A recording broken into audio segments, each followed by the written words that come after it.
This is a visual representation of DNA replication that takes place in the cytoplasm for prokaryotes and in the nucleus for eukaryotic cells.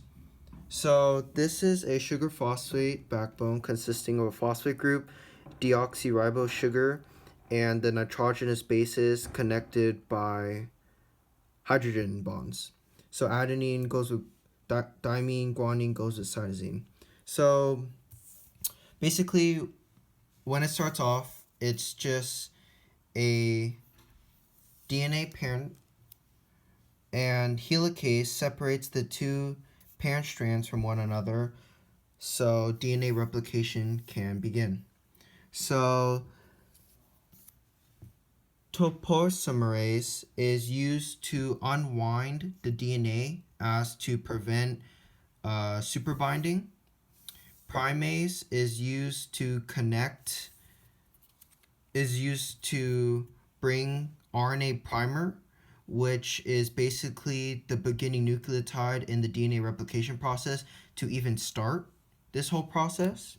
DNA polymerase 3 is used for connecting the bases together, both on the lagging strand and the leading strand.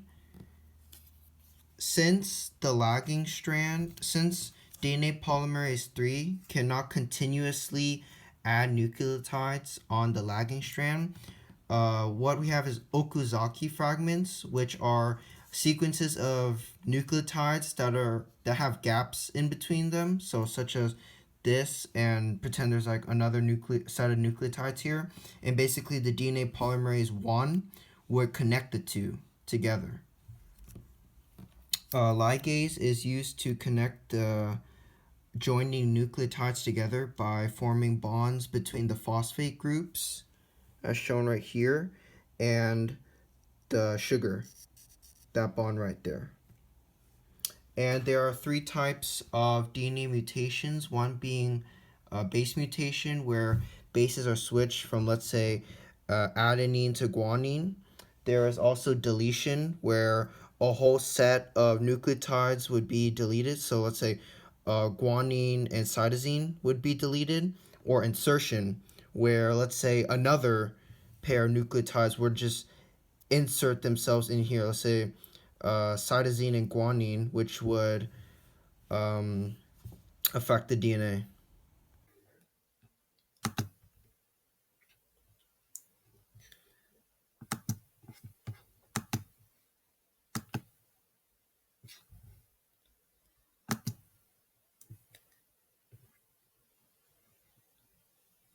All right. Okay.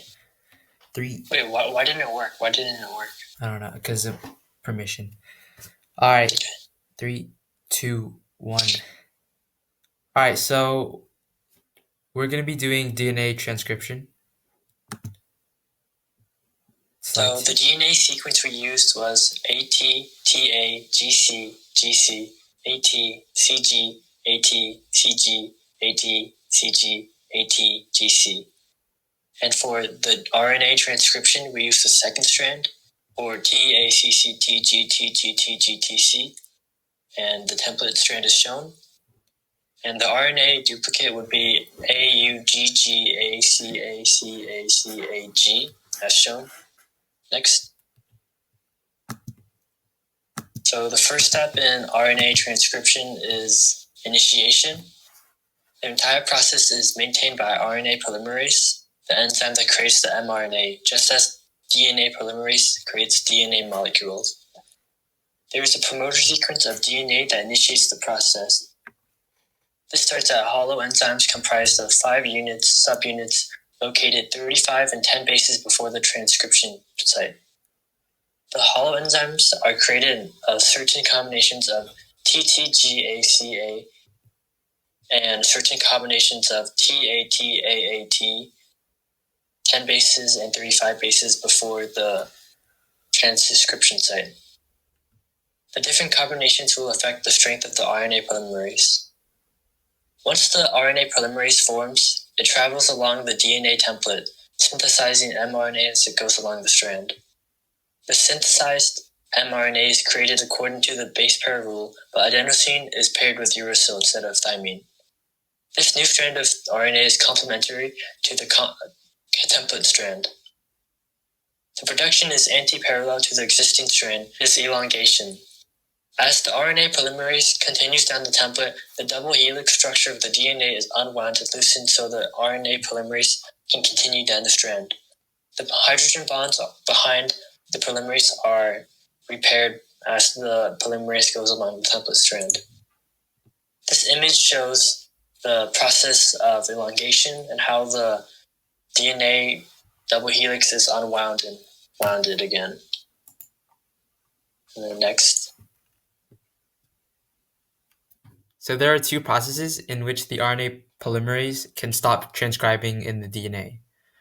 So the first process involves a hairpin loop, which is right here, that forms because of the inverted loops in the DNA coding. And this action, the hairpin loop, signals the end of the transcription. So right here we have the second process of transcription termination, and this one includes a rho protein.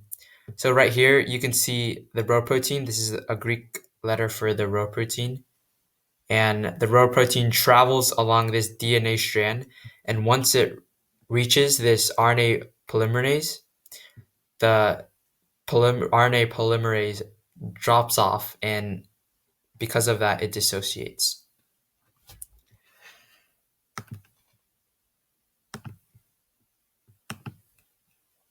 All right.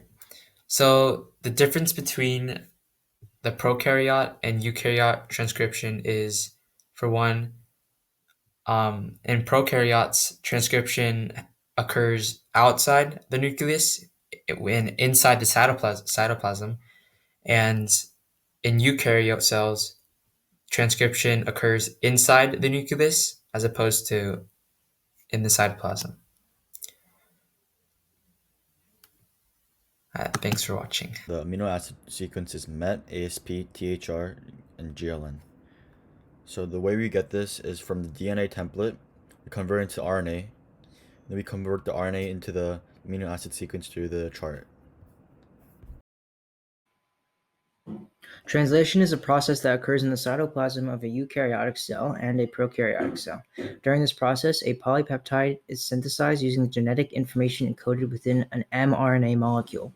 So after transcription, the new mRNA molecule exits the nucleus. In the case of a prokaryotic cell, it does not, and translation begins in the cytoplasm. So ribosomes, which you can see is this hamburger bun-shaped object here, is made from ribosomal RNA or rRNA and proteins in the nucleolus. It attaches to the mRNA and begins reading the mRNA molecule in what's called initiation.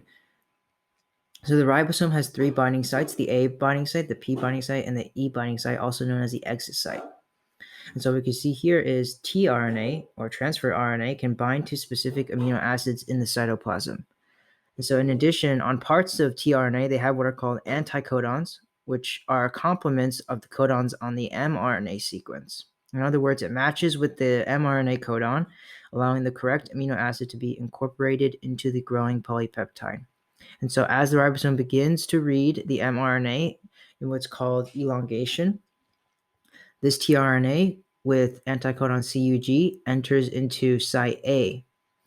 And because CUG corresponds to the codon on the mRNA, guanine, adenine, cytosine, that gives it the amino acid ASP. In